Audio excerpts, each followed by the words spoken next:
ಸಂಯುಕ್ತಾಕ್ಷರಗಳು. ಏನು ಸಂಯುಕ್ತಾಕ್ಷರಗಳು ಅಥವಾ ಒತ್ತಾಕ್ಷರಗಳು ಅಂತ ಕರಿತೀವಿ. ಏನಂತ ಕರಿತೀವಿ? ಒತ್ತಾಕ್ಷರಗಳು. ಒತ್ತಾಕ್ಷರಗಳು ಹೆಂಗ್ ರಚನೆ ಆಯ್ತು ಅಂದ್ರೆ ಎರಡು ಅಥವಾ ಎರಡಕ್ಕಿಂತ ಹೆಚ್ಚು ವ್ಯಂಜನಗಳು ಕಾಲ ವಿಳಂಬ ಇಲ್ಲದೆ ಅಂದ್ರೆ ಒಂದಕ್ಕೊಂದು ಅನ್ಬೇಕಾದ್ರೆ ಅಟ್ ಎ ಟೈಮ್ ಒಂದೇ ಟೈಮ್ನಾಗ ಅಂತೀವಲ್ಲ ಅದಕ್ಕೆ ಕಾಲ ವಿಳಂಬ ಅಂತ ಕರಿತೀವಿ. ಏನ್ ಮಾಡ್ತೀವಿ? ಕಾಲ ವಿಳಂಬ. ಏನು ವೇಸ್ಟ್ ಮಾಡ್ಲಾರ್ದೆ ಎರಡು ಕೂಡ ಅಂದ್ಬಿಡ್ತೀವಿ. ಅದಕ್ಕ ಸಂಯುಕ್ತಾಕ್ಷರಗಳು ಅಥವಾ ಒತ್ತಾಕ್ಷರಗಳು ಅಂತ ಕರಿತೀವಿ.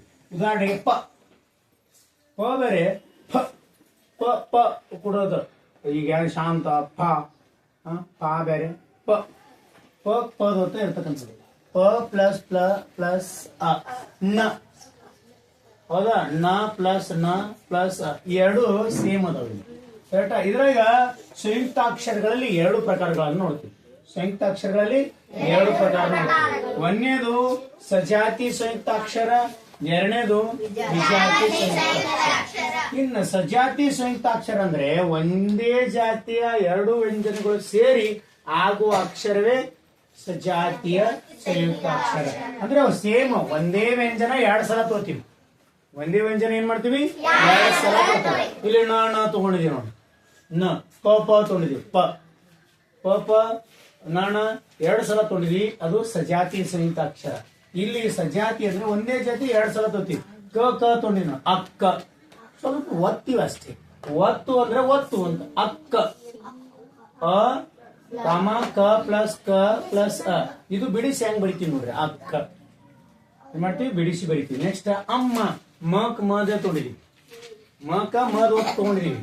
ಅದ ಅ ಕೊಟ್ಟು ಕಾಮ ಆಮೇಲೆ ಮ ಪ್ಲಸ್ ಅ.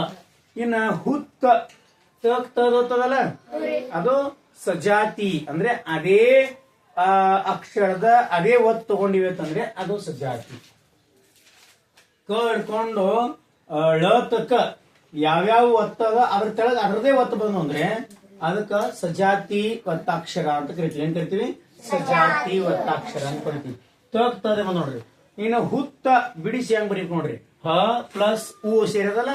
ಉ ಕಾಮ ತ ಪ್ಲಸ್ ಅ. ಈ ರೀತಿಯಾಗಿ ಸಂಯುಕ್ತಾಕ್ಷರಗಳಲ್ಲಿ ಮೊದಲನೇದಾಗಿರ್ತಕ್ಕಂಥ ಸಜಾತಿ ಸಂಯುಕ್ತಾಕ್ಷರಗಳನ್ನು ಬರೀತೀವಿ. ಇನ್ನು ಎರಡನೇದು ವಿಜಾತಿಯ ಸಂಯುಕ್ತಾಕ್ಷರಗಳು. ಇಲ್ಲಿ ವಿಜಾತಿ ಅಂತಂದ್ರೆ ಅರ್ಥ ಬೇರೆ ಬೇರೆ ಜಾತಿಯ ವ್ಯಂಜನಗಳು ಅಂದ್ರೆ ಬೇರೆ ಬೇರೆ ವ್ಯಂಜನಗಳು ಒಟ್ಟೆ ಟೈಮ್ ಕುಡ್ದು ಅಂದ್ರೆ. ಇನ್ನು ಪ್ರ ಈ ಪ್ರ ಅಟ್ ಎ ಟೈಮ್ ನಾವ್ ಹೆಂಗ್ ಓದ್ತೀವಿ ನೋಡ್ರಿ. ಸಂಯುಕ್ತಾಕ್ಷರ ಅಂದ್ರೆ ಎರಡಕ್ಕಿಂತ ಹೆಚ್ಚು ವ್ಯಂಜನಗಳು ಒಟ್ಟ ಟೈಮ್ ವೇಸ್ಟ್ ಮಾಡ್ಲಾರ್ದು ಅಂದ್ಬಿಡ್ತೀವಿ. ಪರ ಅನ್ನಂಗಿಲ್ಲ. ಏನಂತೀವಿ? ಪ್ರ. ಹೌದೇನಿಲ್ಲ? ಇನ್ನೊಂದು ಬರಸ್ತ ಸ್ತ್ರೀ ನೋಡ್ಲಿ. ಸ ತರ ಮೂರು ಕುಡಿಯವ್ ನೋಡಲ್ಲ ಹೇಳಲ್ಲ. ಎರಡು ಅಥವಾ ಎರಡಕ್ಕಿಂತ ಹೆಚ್ಚು ಸ್ತ್ರೀ. ಹೌದಲ್ಲ? ಇದೇ ರೀತಿ ಅಂತೇಳಿ ಬರೆಯೋದನ್ನ ಹೆಂಗೆ ಬರೀತೇವೆ? ಹೆಂಗ್ ಬರೀತೀವಿ? ಸ್ತ್ರೀ. ಇವುಗಳನ್ನ ಏನ್ ಮಾಡ್ತೀವಿ? ವಿಜಾತಿ ಸಂಯುಕ್ತಾಕ್ಷರಗಳು. ಯಾಕಂದ್ರೆ ಸ ಕ ಸ ಒತ್ತಿಲ್ಲ. ಯಾವ ಒತ್ತದ? ತ ಅಂಡ್ ರ. ಪ ಕ ಪದ ಒತ್ತದೇನು? ಯಾವ ಒತ್ತದ? ಇಲ್ಲಿ ಸಜಾತಿ ಸಂಯುಕ್ತಾಕ್ಷರದ ಹೆಂಗ ನೋಡ್ರಿ. ಕ ಕ ಮ ಕ ತ ಕ ನ ಕ ಪ ಕ. ಇದು ಸಜಾತಿ ಅಂದ್ರೆ ಅದೇ ಶಬ್ದದ ಅದೇ ಅಕ್ಷರದ ಒತ್ತು ಅದಕ್ಕೆ ಬತ್ತು ಅಂತಂದ್ರೆ ಅದು ಸಜಾತಿ. ಮತ್ತು ಅದೇ ಅಕ್ಷರದ ಒತ್ತು ಅದಕ್ಕೆ ಬರ್ಲಾರ್ದೆ ಬೇರೆ ಯಾವ್ದಾರೆ ಬತ್ತು ಅಂತಂದ್ರೆ ಜಾತಿ. ಬ ಕಕ್ ನೋಡ್ರಿ. ಯಾವತ್ತು ಕದ್ ಒತ್ತು ಬಂದ್ರೆ ಯಾವತ್ತು ಬಂದ? ನೆಕ್ಸ್ಟ್ ನಕ್ ನದ್ ಒತ್ತು ಬಂದ್ರೆ ಏನು? ಯಾವತ್ತು ಬಂದ? ಕದ್ ಒತ್ತು ಬಂದ್ರೆ ಏನು? ಶೇವತ್ತು ಬಂದ. ಏನೊತ್ತು ಬಂದ? ಶೇವತ್ತು. ಅದಕ್ಕೆ ಭಕ್ತ, ಜನ್ಮ, ಕ್ಷಮೆ ಇವೆಲ್ಲ ಏನದ ವಿಜಾತಿ ಸಂಯುಕ್ತಾಕ್ಷರಕ್ಕೆ ಇರ್ತಕ್ಕಂತ ಒಂದು ಉದಾಹರಣೆ. ಇಲ್ಲಿ ಇನ್ನೇ ಬರ್ದಿದ್ದಲ್ಲ. ಇವನ್ನ ಹೆಂಗ್ ಬಿಡಿಸಿ ಬರಿಬೇಕು ನಾವು? ಸ್ತ್ರೀ. ಇದನ್ನ ಹೆಂಗ್ ಬಿಡಿಸಿ ಬರಿಬೇಕು? ಫಸ್ಟಿಗೆ ಯಾವ್ದದ? ಸ. ಸ ವ್ಯಂಜನದ. ಆ ಸಕ್ ಏನ್ ಸೇರದ? ಈ ಸೇರಿದ. ಯಾವ ಈ ಸೇರಿದ? ದೀರ್ಘ ಬಂದದಂದ್ರ ದೊಡ್ಡ ಈ ಸೇರಿದ. ರೈಟ್? ಹೌದಾ? ಕಾಮ ಇಲ್ಲ. ಕಾಮ ಇಲ್ಲ. ಪೂರಾ ಒಂದೇ ಅಕ್ಷರ ಅದ. ರೈಟ್. ಆಮೇಲೆ ಯಾವ್ದದ? ಪ್ಲಸ್ ಪ್ಲಸ್ ಏನದ? ಇದು ನೋಡ್ರಿ ಒಂದೇ ಅಕ್ಷರದ ಸ ದೀರ್ಘ ಈ ಅಷ್ಟಿ ಬರೀಬೇಕು ವ್ಯಂಜನ ಸ ತ ರ ಪ್ಲಸ್ ಇ ಒಂದ್ ವೇಳೆ ಮಧ್ಯದಲ್ಲಿ ಬರ್ದೇವೆ ಅಂದ್ರೆ ಸಿ ಆಗ್ತಿತ್ತು. ಸ ವ್ಯಂಜನ ತ ವ್ಯಂಜನ ರ ವ್ಯಂಜನ ಆಮೇಲೆ ಇ ಏನಾಗತ್ತ ಸ್ತ್ರೀ ಏನಾಗತ್ತ ನೆಕ್ಸ್ಟ್ ಇನ್ನೇ ಬರ್ತಿಲ್ಲ ಪ್ರ ಬರ್ತಿದ ಇದು ಪ್ರ ಹೆಂಗ್ ಬರಿಬೇಕು ಪ ವ್ಯಂಜನ ಪ್ಲಸ್ ಏನದ ಪ್ಲಸ್ ಈಗ ಏನ್ ಅರ್ಕಾವಳಿ ಬಂದು ಅಂದ್ರೆ ಹೆಂಗ್ ಬರಿಬೇಕು ಅರ್ಕಾವಳಿ ಬಂದು ಅಂತಂದ್ರೆ ಹೆಂಗ್ ಬರಿಬೇಕು ಅಂತಂದ್ರೆ ಈ ಅರ್ಕಾವಳಿ ಏನದ ಸಂಸ್ಕೃತಿಯಿಂದ ನಮಗ್ ಬಂದದ್ರಿಂದ ಅದಕ್ಕ ಏನ್ ಮಾಡ್ಬೇಕಂದ್ರೆ ಫಸ್ಟಿಗೆ ರ ತಗೋಬೇಕು.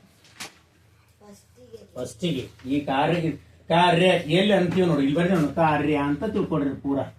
ಈ ಕಾರ್ಯ ಅಂತ ಶಬ್ದವನ್ನ ಬಳಸ್ಬೇಕಾದ್ರೆ ಏನ್ ಮಾಡ್ಬೇಕು ಕ ಹೆಂಗ್ ಬರಿತೀವಿ ಕ ವ್ಯಂಜನ ಬರಿತೀವಿ ಆ ಬರಿತೀವಿ ಕಾಮ ರೈಟ್. ಅದಾಗ ಏನ್ ಬರಿಬೇಕಲ್ಲ ಏನ್ ಮುಂದೆ ಏನ ಅರ್ಕಾವಳಿ ಅದ ಅರ್ಕಾವಳಿ ಎಲ್ಲಿ ಅಂತೀವಿ ಸೌಂಡ್ ಎಲ್ಲಿ ಬರ್ತದ ಶಬ್ದ ಇಲ್ಲಿ ಬರ್ತದ ಕಾರ್ಯ ರೈಟ್. ಈಗ ಯಾವಾಗ ಅದು ರ ವ್ಯಂಜನ್ ತಗೋತದೋ ಅವಾಗ ನೀವು ನೆನ್ಪಿಟ್ಕೋಬೇಕು ಇಲ್ಲಿ ಅರ್ಕಾವಳಿ ಬಂದದ ಅಂತ. ಕ ಪ್ಲಸ್ ಅರ್ಥ ಆಯ್ತಾ. ಇದೊಂದು ಇನ್ನೊಂದ್ ತರ ಎಕ್ಸಾಂಪಲ್ ಬರೀತೀವಿ ಹೆಂಗ್ ಬರೀತಾ ಗೊತ್ತೇನು ಇದು ಬರ್ದ್ರು ಓಕೆ. ಅರ್ಕಾವಳಿ ಬರುವುಕ್ಕಿಂತ ಮುಂಚಿತ ಮೊದಲು ಹಿಂಗೆ ಬರೀತಿದ್ರು.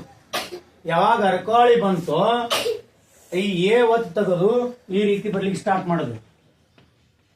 ಅಂದ್ರೆ ಇದು ಬರಾಕಿಂತ ಮೊದಲು ನಾವೆಲ್ಲ ಹೆಂಗ್ ಬರ್ತಿದ್ವಿ ಇದು ಬರಾಕಿಂತ ಮೊದಲ ಈ ರೀತಿ ಬರ್ತಕ್ಕಂಥದ್ದು ಕಾರ್ಯ ಕರೆಕ್ಟ್ ಅದೇನಿಲ್ಲ ಅದನ್ನಿಲ್ಲ.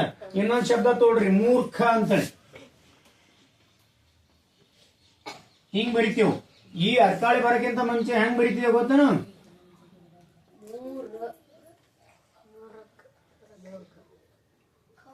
ಕ ವ್ಯಂಜನ ಮೂರ್ಖ ಕರೆಕ್ಟಾ ಈ ರೀತಿ ಬರ್ತದೆ. ಈಗ ಇದನ್ನ ಬಿಡಿಸಿ ಬರ್ಬೇಕಾದ್ರೆ ಮೂರ್ಖ ಹೆಂಗ್ ಬರಿಬೇಕು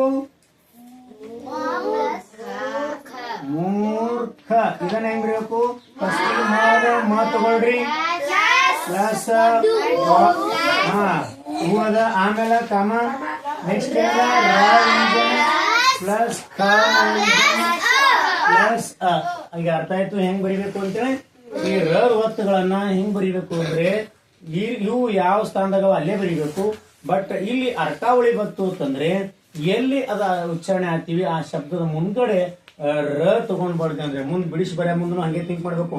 ಇಲ್ಲಿ ರ ರ ಕ ಈ ರೀತಿ ಬರೆದ್ರೂ ನಡೀತದ. ಈ ರೀತಿ ಬರಿತೀವಿ ನೋಡ್ರಿ ಮುಂದೆ ರ ತೊಗೊಂಡ್ರಿ ರ ತೋರಿ ಆಮೇಲೆ ಕ ತೊಗೊಂಡ್ರಿ ಅಂತಂದ್ರ ನಡೀತದ. ಆಕ್ಚುಲಿ ಈಗ ಕಾರ್ಯಗತವಾಗಿರ್ತಕ್ಕಂಥದ್ದು ಹೆಂಗದ ಈ ರೀತಿ ಇರ್ತಕ್ಕ ಹೌದಾ. ಅರ್ಥ ಆಯ್ತು. ಈಗ ಅರ್ಕಾವಳಿಗಳನ್ನ ಹೆಂಗ್ ಬರ್ಸೋದು ಅಥವಾ ವಿಜಾತಿ ಯಾವ ಗೊತ್ತಾಯ್ತು. ಈಗ ಸಂಯುಕ್ತಾಕ್ಷರಗಳು ಅಥವಾ ಒತ್ತಾಕ್ಷರಗಳು ಎರಡು ತರ ಬರ್ತೀವಿ. ಒಂದು ಸಜಾತೀಯ ಸಂಯುಕ್ತಾಕ್ಷರ ಇನ್ನೊಂದು ವಿಜಾತೀಯ ಸಂಯುಕ್ತಾಕ್ಷರ. ಇವು ಏನದ ಅಟ್ ಎ ಟೈಮ್ ಯಾವುದೇ ಟೈಮ್ ವೇಸ್ಟ್ ಮಾಡ್ಲಾರ ಅನ್ನೋದ್ರಿಂದ ಇವು ಒಂದೇ ಶಬ್ದ ಒಂದೇ ಅಕ್ಷರ ರೀತಿಯಲ್ಲಿ ಕಾಣ್ತಾವ. ಸ್ತ್ರೀ ಪ್ರ ಕಾರ್ಯ ಮೂರ್ಖ ಇನ್ನು ಬೇರೆ ಬೇರೆ ರೀತಿಯಾಗಿರ್ತಕ್ಕಂಥ ಬರ್ತಾವ. ಇವೆಷ್ಟು ಬರ್ಕೊಂಡು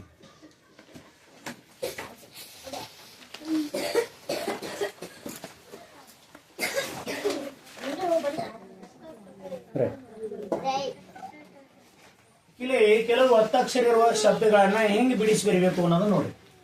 ಇಲ್ಲೇನದ ಪ್ರತ್ಯುತ್ತರ ಅದ.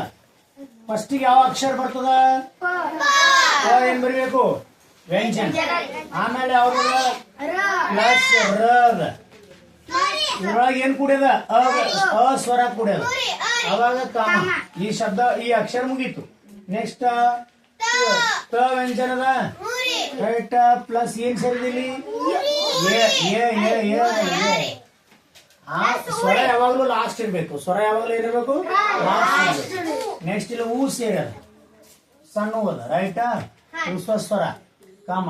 ನೆಕ್ಸ್ಟ್ ತದ ಸಜಾತಿ ಸಜಾತಿ ಒತ್ತಕ್ಷರ ತ ಪ್ಲಸ್ ತ ಯಾವ್ದು ಸೇರಿದೆ ಆಮೇಲೆ ರ ರ ಪ್ಲಸ್ ಕರೆಕ್ಟಾ? ಯಾರ್ಯಾರು ಕರೆಕ್ಟ್ ಅದ ನೋಡ್ಕೋರಿ. ನೆಕ್ಸ್ಟ್ ನೋಡ್ರಿ, ಇದು ಕ ನೋಡ್ರಿ. ಕ ಒಂದೇದ, ತ ವ್ಯಂಜನ, ಇದಕ್ಕೆ ಏನ್ ಸೇರದ? ಅಸ್ವರ, ಹ್ರಸ್ವ ಸ್ವರ ಅ ಸೇರದ. ಕಾಮ ಟ ದ ವ್ಯಂಜನ ಪ್ಲಸ್ ಟ ದ ಒತ್ತದ ಟ ಏನದ? ತಟ್ ಎ ಸೇರದ. ಹೌದಾ? ದೀರ್ಘ ಸ್ವರ ಹ್ರಸ್ವ ಸ್ವರ ಎ ಸೇರಿರ್ತಕ್ಕಂಥದ್ದು. ನೆಕ್ಸ್ಟ್ ಇದು ನೋಡಿ, ಉಗ್ರಾಣ. ಇಲ್ಲಿ ಸ್ವರ ಒಂದೇ ಅದ, ಆ ಸ್ವರ ಒಂದೇ ಇಟ್ಬಿಡ್ಬೇಕು. ಸ್ವರ ಬತ್ತು ಅಂದ್ರೆ ಅದಕ್ಕೆ ಮತ್ತೇನು ಸೇರ್ಸಂಗಿಲ್ಲ. ಹೌದಾ? ಸ್ವರ ಅಷ್ಟೇ ಇಟ್ರಿ. ನೆಕ್ಸ್ಟ್ ಗ ವ್ಯಂಜನ ಪ್ಲಸ್ ಅದಕ್ಕೆ ಏನ್ ಸೇರದ? ರ ಸೇರದ. ಆಮೇಲೆ ಅದಕ್ಕೆ ಯಾವ ಸ್ವರ ಅದ? ಆ ಸ್ವರ ಅದ. ನ ದ ವ್ಯಂಜನ, ಹೌದಾ? ಪ್ಲಸ್ ಅದಕ್ಕೆ ಅ ಸೇರಿರ್ತಕ್ಕಂಥದ್ದು ಉಗ್ರಾಣ. ರೈಟ್? ನೆಕ್ಸ್ಟ್ ಯಾವ ಹೂ ಬಲಿ? ಪ್ಲಸ್ ಕೊಡಂಗಿಲ್ಲ. ನೀವು ಪ್ಲಸ್ ಕೊಟ್ರಿ ಅಂತಂದ್ರೆ ಏನಾಗುತ್ತೆ? ಈ ಪ್ರತಿಯೊಂದು ಅಕ್ಷರದ ಒಂದು ಸಪ್ರೇಟ್ ಸಂಯುಕ್ತ ಅಕ್ಷರ ಯಾವ ಅಕ್ಷರ ಸಂಗತಿ ಯಾವ ಅಕ್ಷರ ಕೂಡಿರೋದು ಗೊತ್ತಾಗಬೇಕಲ್ಲ. ಸ್ವರ ಹೆಂಗದ ಒಂದೇ, ಯಾಕಂದ್ರೆ ಸ್ವರಗಳಿಗೆ ಯಾವ ಸೇರಂಗಿಲ್ಲ, ಅವು ಸ್ವತಂತ್ರವಾಗಿ ಉಚ್ಚರಿಪಡ್ತಕ್ಕಂತ ಅಕ್ಷರಗಳು. ಸಂಯುಕ್ತ ಅಕ್ಷರಗಳು ಏನಾಗ್ತಾವತ್ತಂದ್ರೆ, ಸಾರಿ, ವ್ಯಂಜನಗಳೇನಾಗ್ತಾವ ಸ್ವರಗಳ ಸೇರಿ ಆಗೋದ್ರಿಂದ ಅದಕ್ಕೆ ಪ್ಲಸ್ ಅಂತ ಇಡ್ತೀವಿ. ಇರೋ ಗ, ಅದಕ್ಕೆ ರ ಸೇರಿದ ಗ್ರ, ಆ ಸೇರಿದ ಗ್ರ. ಕಾಗುಣಿತದಾಗ ನೋಡಿದೇನು? ಕ ಆ ಸೇರಿದ್ರೆ ಏನಾಗುತ್ತ? ಕಾ ಆಗತಕ್ಕಂಥದ್ದನ್ನ ನೋಡ್ತೀವಿ. ಇನ್ನ ವೈಚಾರಿಕತೆ, ವ ವ್ಯಂಜನ ಪ್ಲಸ್ ಐ ಅದು. ಹೌದನಿಲ್ಲ? ಐ ಇಲ್ಲ ಆದನಿಲ್ಲ? ಐ ಕಾಮ ಚ ವ್ಯಂಜನ ಅದಕ್ಕೆ ಏನ್ ಸೇರದ? ಸ್ವರ ಯಾವುದು? ದೀರ್ಘ ಸ್ವರ ಆ ಸೇರದ. ನೆಕ್ಸ್ಟ್ ರ ವ್ಯಂಜನ, ಇದಕ್ಕ ಹ್ರಸ್ವ ಸ್ವರ ಈ ಸೇರದ. ಕಾಮ ನೆಕ್ಸ್ಟ್ ಕ ವ್ಯಂಜನ, ಕ ಪ್ಲಸ್ ಅ ಹ್ರಸ್ವ ಸ್ವರ. ಆಮೇಲೆ ಕ ಪ್ಲಸ್ ಎ ಹ್ರಸ್ವ ಸ್ವರ. ಹೌದಾ? ಇವಷ್ಟು ಕ ಐ ದೀರ್ಘ ಸ್ವರ, ಚ ಆ ದೀರ್ಘ ಸ್ವರ, ರ ಈ ಹ್ರಸ್ವ ಸ್ವರ, ಕ ಅ ಹ್ರಸ್ವ ಸ್ವರ, ತ ಎ ದೀರ್ಘ ಸ್ವರ. ಸಾರಿ, ದೀರ್ಘ ಸ್ವರ ಆಗ್ಯದ ಅಲ್ಲಿ. ರೈಟ್, ಹ್ರಸ್ವ ಸ್ವರ. ರೈಟ್. ಇನ್ನು ಮೃಗಾಲಯ ಹೆಂಗ್ ಬರಿಬೇಕು ನೋಡ್ರಿ. ಅನನ್ನ ಮೃಗಾಲಯ ಅಂತೀವಿ ಮ ವ್ಯಂಜನದಲ್ಲಿ. ರೈಟ್? ಹೆಂಗ್ ಬರಿತೀವಿ? ಇಲ್ಲನ? ರೈಟ್. ಪ್ಲಸ್ ರು, ಸಾರಿ, ಫಸ್ಟ್ ಏನ್ ಮಾಡ್ತೀವಿ? ರು ಬರಿತೀವಿ. ಆಮೇಲೆ ಪ್ಲಸ್ ಅ. ಮತ್ತೆ ಈ ರು ವ್ಯಂಜನ ಬರೆಯಂಗಿಲ್ಲ, ಹಿಂಗ್ ಮಾಡಂಗಿಲ್ಲ ನಾವು. ಕರೆಕ್ಟಾ? ಸ್ವರ ಅದ, ಅದಕ್ಕೆ ಡೈರೆಕ್ಟ್ ಆಗಿ ಹಿಂಗೆ ಇಡ್ತೀವಿ. ಕಾಮ ಗ ವ್ಯಂಜನ ಪ್ಲಸ್ ಆ ದೀರ್ಘ ಸ್ವರ, ಲ ವ್ಯಂಜನ ಪ್ಲಸ್ ಅ ಹ್ರಸ್ವ ಸ್ವರ, ಎ ವ್ಯಂಜನ್ ಪ್ಲಸ್ ಅ ಹ್ರಸ್ವ ಸ್ವರ.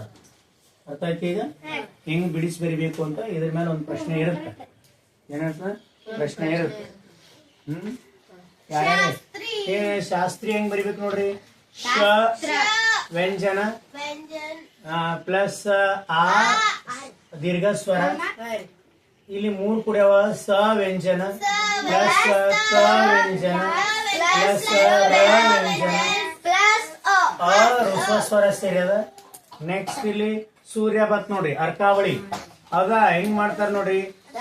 ಸ ವ್ಯಂಜನ ಪ್ಲಸ್ ದೊಡ್ಡ ಉ ದೀರ್ಘ ಸ್ವರ. ಆಮೇಲೆ ಯಾವ ಸೇರಿದ? ಪ್ಲಸ್ ಇಲ್ಲ. ರೈಟ್, ಹೂ ವ್ಯಂಜನ ಐತಲ್ಲ. ನೆಕ್ಸ್ಟ್ ಕಾಮ. ಇಲ್ಲಿ ಏನ್ ಮಾಡ್ಬೇಕು? ಅರ್ಕಾವಳಿ ಬತ್ತು ಅಂದ್ರ ರ ಇಲ್ಲಿ ಅಂತೀವಿ, ಅದಕ್ಕೆ ಫಸ್ಟ್ ಗೆ ರ ತಗೋಬೇಕು. ಆಮೇಲೆ ಪ್ಲಸ್ ಎ ವ್ಯಂಜನ ಪ್ಲಸ್ ಅ. ಇಲ್ಲ ಆದ್ರೆ ಒಂದ್ ವೇಳೆ ಎಕ್ಸಾಮ್ ನಾಗ ಹಿಂಗ್ ಕೊಟ್ರು ಅಂತ ತಿಳ್ಕೋರಿ. ಸೂರ್ಯ ಹಿಂಗ್ನು ಕೊಡ್ಬೋದು ಅವ್ರು. ಸೂರ್ಯ ಇದನ್ನ ಬಿಡಿಸಿ ಬರೀರಿ ಅಂತಂದ್ ಹೆಂಗ್ ಬರಿಬೇಕು? ಸ ವ್ಯಂಜನ ಪ್ಲಸ್ ಉ ಕಾಮ ರ ವ್ಯಂಜನ ಪ್ಲಸ್ ಎ ವ್ಯಂಜನ ಪ್ಲಸ್ ಅ. ಅರ್ಥ ಆಯ್ತಾ? ಇದನ್ನು ಹಂಗೆ ಅದಲ್ಲ ಇದು. ಈಗ ನಾವು ಇದನ್ನು ಹಂಗೆ ಬರ್ತೀವಲ್ಲ, ಮೂರು ನೋಡ್ರಿ ಹೆಂಗದ. ಇದನ್ನು ಹಂಗೆ ಅದ. ಈ ರೀತಿ ಬರೆದ್ರು ನಾವು ಇದೇ ರೀತಿಯಾಗಿನೇ ಬೆಳೆಸ್ಬೇಕು. ಈ ರೀತಿ ಬರೆದ್ರು ಇದೇ ರೀತಿಯಾಗಿ ನಾವು ಬಿಡಿಸ್ಬೇಕು. ಯಾಕಂದ್ರೆ ಮೊದಲು ಅರ್ಕಾವಳಿ ನಾವು ಯೂಸ್ ಮಾಡ್ತಾ ಇರಲಿಲ್ಲ, ಆಮೇಲೆ ಯೂಸ್ ಮಾಡಿ. ಅದಕ್ಕೆ ಅರ್ಕಾವಳಿಗಿಂತ ಮುಂಚಿತವಾಗಿ ನಾವು ಸೂರ್ಯ ಹಿಂಗ್ ಬರೀತಿದ್ವಿ, ಹೌದಾ? ಯಾವಾಗ ನಾವು ಅರ್ಕಾವಳಿ ಯೂಸ್ ಮಾಡ್ತಾ ಇರ್ತೇವೋ ಈ ರೀತಿ ಬರ್ದು ಅಷ್ಟು ಮಾಡಿದ್ರು ಸಹಿತ ಕಾಗುಣಿತನವನ್ನ ಬಿಡಿಸ್ಬೇಕಾದ್ರೆ ಅರ್ಕಾವಳಿ ಯಾವ ಜಾಗನ ಬರ್ತದೆ ಅಲ್ಲಿ ಯಾವ ಸ್ಥಾನದಾಗ ಉಚ್ಚಾರಣೆ ಆಗುತ್ತೋ ಅಲ್ಲೇ ರ ಬರೀತದೆ. ಇನ್ನ ಜಾಗೃತಿ ಹೆಂಗ್ ಬರಿತೀವಿ? ಜ ವ್ಯಂಜನ ಪ್ಲಸ್ ಆ ದೀರ್ಘ ಸ್ವರ, ಗ ವ್ಯಂಜನ ಪ್ಲಸ್ ರು ಪ್ಲಸ್ ಅಲ್. ನೆಕ್ಸ್ಟ್ ತ